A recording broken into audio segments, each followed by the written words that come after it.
The days following 𝗟𝗲𝗳𝗁's return were filled with quiet tension. Tegeri, though still unsure of her intentions, had allowed his children the space they needed to process the unexpected reunion. He spent more time away from the house, tending to the farm, trying to keep his mind occupied with tasks he knew he could control. The anger that once consumed him had cooled into a quiet simmer, but the wounds left by 𝗟𝗲𝗳𝗁's betrayal remained.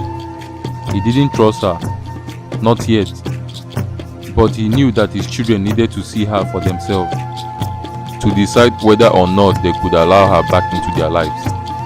��𝗲𝗳, who had initially become the most resistant, was the one to feel softened. She had always been observant, quick to understand the dynamics of their family, and as much as she wanted to shield herself from the pain of the past, she also wanted to heal.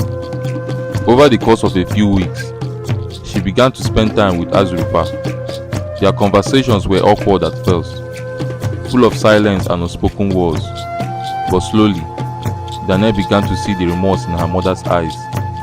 𝗵𝗳, however, remained distant. His silence was more of a barrier than anything else, a quiet shield against the hurt he still carried. He had spent so many years alone with his thoughts, watching his father struggle, and had always held a quiet resentment towards 𝗟𝗲𝗳𝗁 for abandoning them. He couldn't simply let go of those feelings, not even for the sake of the family. Meanwhile, in Lokoja, Dangana was thriving at the university, though he too felt the weight of his family's dynamics from afar. The scholarship he had received had opened doors for him, and he was finally learning what it meant to stand on his own. But as he attended his classes, met new people, and explored the city's bustling streets, there was always a part of him that missed home. His mother's abandonment still lingered in the back of his mind, a shadow that he couldn't quite shake. He had made peace with the fact that she was no longer a part of his life, but when news of her return reached him, it stirred up a whirlwind of emotions. He couldn't simply accept her reappearance. It was a betrayal that had hurt him too deeply.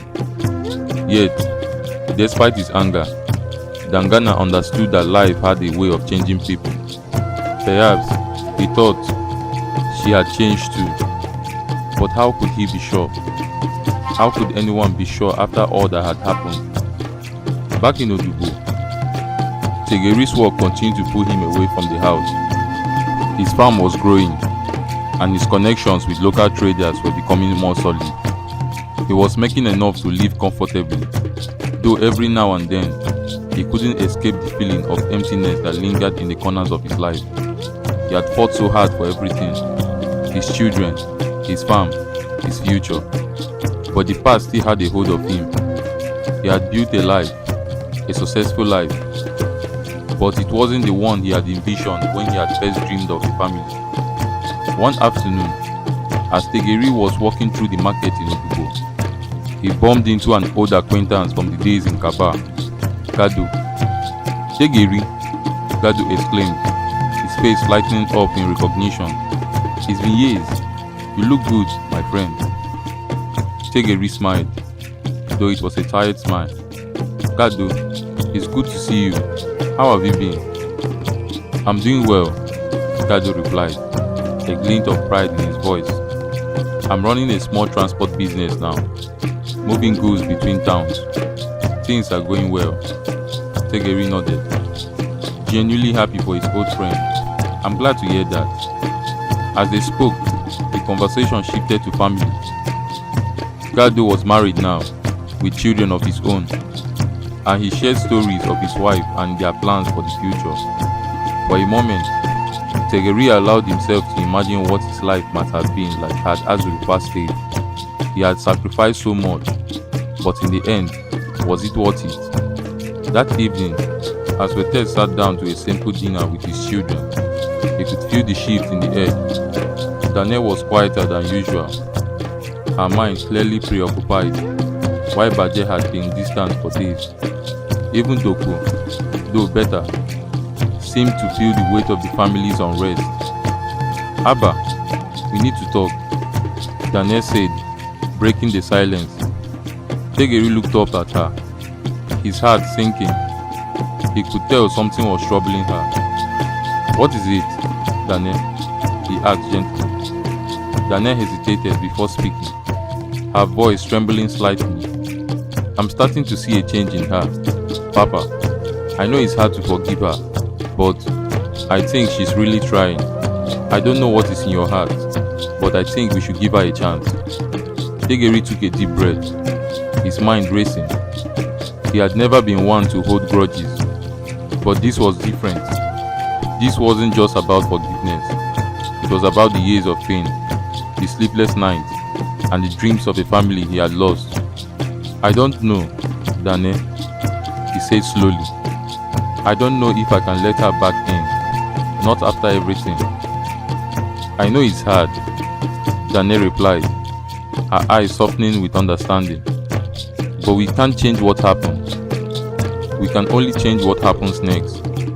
And right now, I feel like she wants to be part of our lives again, not just as a mother, but as a person who had learned from her mistakes." Tegeri stared at her for a long moment. He saw the sincerity in her eyes, the hope that still lingered in her heart. Maybe, just maybe, Dane was right. Maybe forgiveness wasn't about erasing the past, but about building something new with what remained. The next day, Tegeri made the decision to speak to 𝗟𝗲𝗳𝗏. He knew it wouldn't be easy, but it was time to face the truth of their situation. When he found her sitting by the river, the same river where they had once walked together, he sat beside her quietly. Neither of them spoke for a long time, letting the silence stretch between them. Finally, Tegeri broke it. "I don't know what to do anymore, 𝗟𝗲𝗳𝗏. I don't know how to forgive you, not after everything. I don't expect you to," she said softly, her voice steady. "I just want you to know that I'm sorry. I have no excuse for what I did, but I'm here and I want to help, not just for you, but for our children." Tegeri nodded, the weight of her words sinking in. "You will see what happens, 𝗟𝗲𝗳𝗏. But you have to prove to me and to them that you are here for good, that you are not just looking for comfort." 𝗟𝗲𝗳𝗏's eyes filled with unshed tears, but she nodded. "I understand, and I'll prove it." The tides of change were beginning to sweep over Odudu, and though Tegeri didn't know what the future held, he was starting to believe that it wasn't the past that defined him. It was the choices he made now, and with those choices, he could help build a future, not just for himself, but for his family.